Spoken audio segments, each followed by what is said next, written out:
havatakati valodhuvo lovungalale endlini ndamiramira ka ndamiramira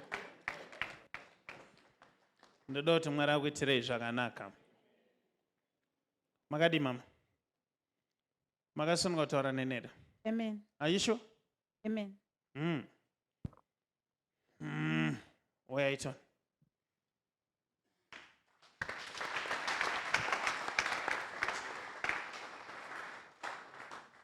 Murume ari kuti chii?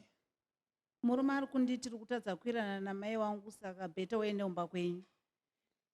Okay, kunzi hamusikuirana namai vake amwene venyu? Amen. Kuimingowiranai kana vamwene zviita? Ina mwene wangu handizi chandinowatadzira, ndinoedza kuwapa rudo saamai vangu chaivo, asi vanongondidzikisira vachindimhurira pasi pamashoko angu ese, nekuti murume wangu anototeerera mashoko. Vane mashoko vanotaura kumurume, vanotaurira nemurume wangu.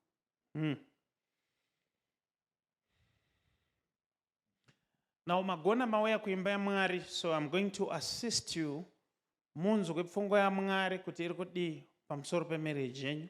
But kuno kumama isusu hatitangire pamusoro penyaya, toda kutangira kumudzi yatinoti the root cause.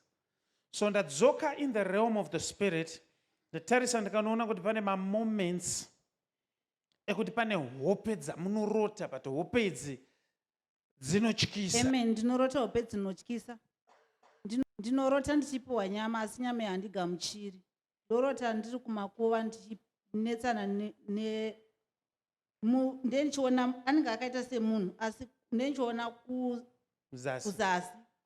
Chiso chemunhu handichiona. Okay. So right now,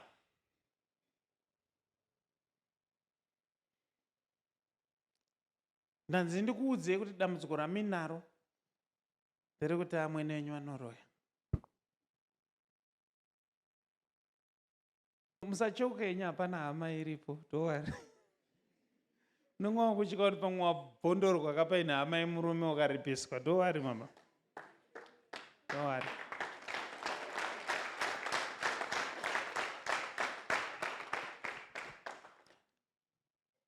So I want to emphasize on this.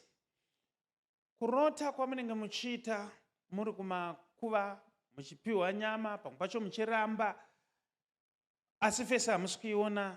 Ndaamwene vari kuedza kukutorai mumabasa avo ekuroya. Saka Mwari anokudai uyezve kwenyu zviri kuramba, kana kuti Mwari wenyu ari kuramba kuti muroyeswe. Saka ndo grudge riripo pana amwene. Ivo pamunotadza kuona fesi, ivo vanenge vachitofunga kuti muri kuona fesi yavo. Saka pavari kukuti pavari kuramba vachiisa mashoko kumurume to an extent yekuti your own husband kuti chienda because usikuwirirana naamai, anenge achiudzwa mashoko anotyisa zvekunyepa kuwedzera sauti kuti murambwe, because mai vari kuti wakaramba uroyi hwangu uye uri kundifumura, saka zviri nani uye. Vanonditi ndinonyima, handigari pamba, ndinoswera kumaraini. Saka ipapo handizonzwisi wachindipomera mhosva dzina ndine ndisina kuita, ndibatsirewo prophet. Ndatokubatsira, chisimudza maoko. I cancel every sickness, you spirit of witchcraft. I want to dance with everybody. Are you ready now? Goodness and Mercy Ministries with Prophet T. Freddy presents Gweru Revival Night on 27 February 2026 from 9 p.m. till late. Yes, munhu wa Mwari vachange vari mugweru. Man of God, Prophet T. Freddy, uzabe khona eGweru mhlaka 27 February 2026 kubva na 9 p.m. kuze kuse pa-Alice Building, 2nd floor, 6th Street, Gweru CBD, pedyo nezesa. Mukana wema one-on-one na Man of God, Prophet T. Freddy unenge uripo. Kulabo abafisa ukubonana lo Man of God, Prophet T. Freddy one-on-one, ithuba likhona. Contact 0778 059 270, 0778 059 270 or 0712 528 094, 0712 528 094. WhatsApp 0786 318 886, 0786 318 886.